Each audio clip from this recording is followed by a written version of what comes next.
మూవీస్‌లలో కొంతమంది డైరెక్టర్లు కోప్పడుతూ ఉంటారంటారు. సో, మీ మీద కూడా అలాంటి టాక్ ఎప్పుడన్నా వచ్చిందా?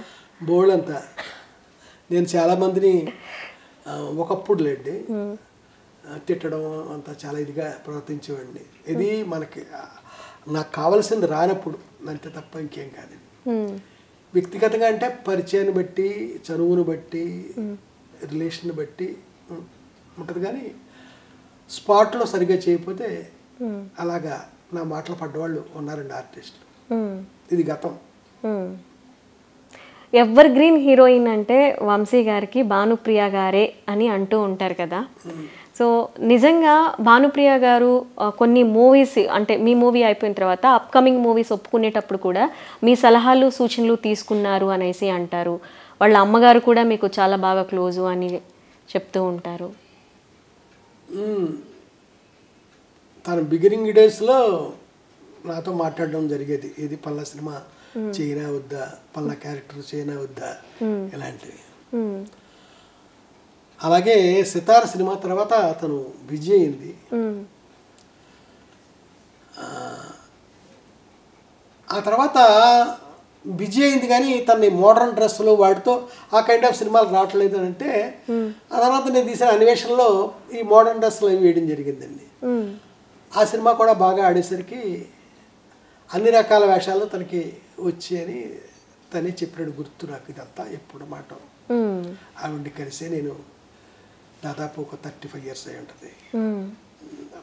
ఎప్పుడు గతంలో జరిగింది. ఇప్పుడు అవకాశం వస్తే భానుప్రియ గారిని కలుస్తారా సార్ మీరు? ఎందుకు అవకాశం ఏముంటుంది నాకు అంటే అప్కమింగ్ మూవీస్ క్యారెక్టర్ అవకాశం ఎలా అంటే నేను ఒక కథ అనుకుంటున్నానండి.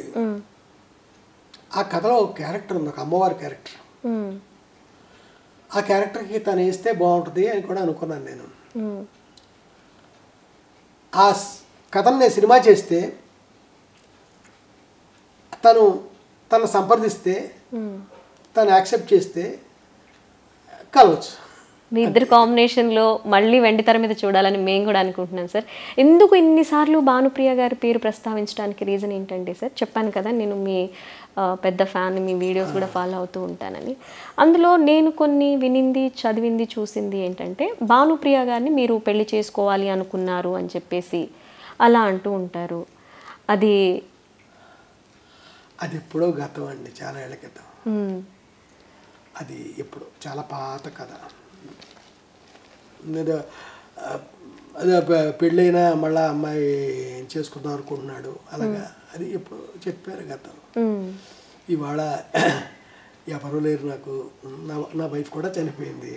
అవును సార్, మీకు వైఫ్ చనిపోయింది అంటే ఒకటి అడుగుతాను, మీకు 13 సంఖ్య అంటే అంత కలిసి రాదు అని నమ్ముతారు. కలిసి రాకపోయినా ఆ సంఖ్య నేను ఇష్టపడతానండి. నా వైఫ్ కూడా అక్టోబర్ 13 చనిపోయింది. ఎందుకో నేను ఇష్టపడతాను అంతే. నేను ఓ టైటిల్ కూడా పెట్టాను, నవంబర్ 13 రాత్రి. ఒక సస్పెన్స్ కథ. మరి కలిసి రాకపోయినా ఇష్టమే నాకు. మీ సినిమా అరకులో తీసిన ఏ సినిమా పెద్దగా ఆడలే, అయినా అరకంటే నాకు ఇష్టమే. సార్ మీ సినిమాల్లో సస్పెన్స్ ఎంత ఉంటుందో మీ ఫ్యామిలీది కూడా చాలా సస్పెన్స్ ఉంటుంది సార్. అసలు ఇప్పుడు మీ మిసెస్ గారు కాలం చేశారని చెప్పారు అంటే పిల్లల గురించి కానీ, పిల్లలకి షూటింగ్ తీసుకొచ్చినప్పుడు కానీ ఎక్కడ అసలు ఏది ఉండదు. కనీసం మీ పిల్లల్ని ఎవరన్నా చూసారో లేదో కూడా నాకు సందేహమే. నా వైఫ్ కూడా సినిమా అంటే షూటింగు, ఎడిటింగు, డబ్బింగు, ఆర్ఆర్ ఇలాంటివి చాలా ఉంటాయి కదా. ఎవరన్నా నా కోసం మా ఇంటికి వస్తే బయటికి వెళ్ళారండి అంతే. నేను ఏ పని మీద వెళ్ళానని కూడా తనకు తెలియదండి. ఏనాడు తను షూటింగ్కి రావడం కానీ జరగలేదు. పిల్లలు సార్ అస్సలు రాలేదు. సో పిల్లలు ఇప్పుడు వెల్ సెటిల్డా సార్? ఎక్కడ ఉంటున్నారు? పర్వాలే. ఒక పెద్ద అమ్మాయి చెన్నైలో ఉంటుందండి, టీచింగ్ ప్రొఫెషన్. చిన్న అమ్మాయి నా దగ్గరే ఉంటుందండి, తను ఫ్యాషన్ డిజైనర్. సో నాన్నగారు మూవీలో ఫ్యాషన్ డిజైనింగ్ చేస్తే చేయొచ్చండి, ఏముంది. ఇప్పుడు తను బాగా క్రియేటివ్గానే ఉంటాయండి తను చేసేవి. నేను పెద్దగా అనుకోలేదు ఎప్పుడు. చేయొచ్చు, ఇవ్వచ్చు, నేను చేయొచ్చు. సో పిల్లలు కూడా ఎప్పుడు అడగలేదా సార్, నాన్నగారు మేము వస్తాము మీతో పాటు సినిమా షూటింగ్? అంటే వాళ్ళ అమ్మ అలా ప్రిపేర్ చేసింది వాళ్ళని.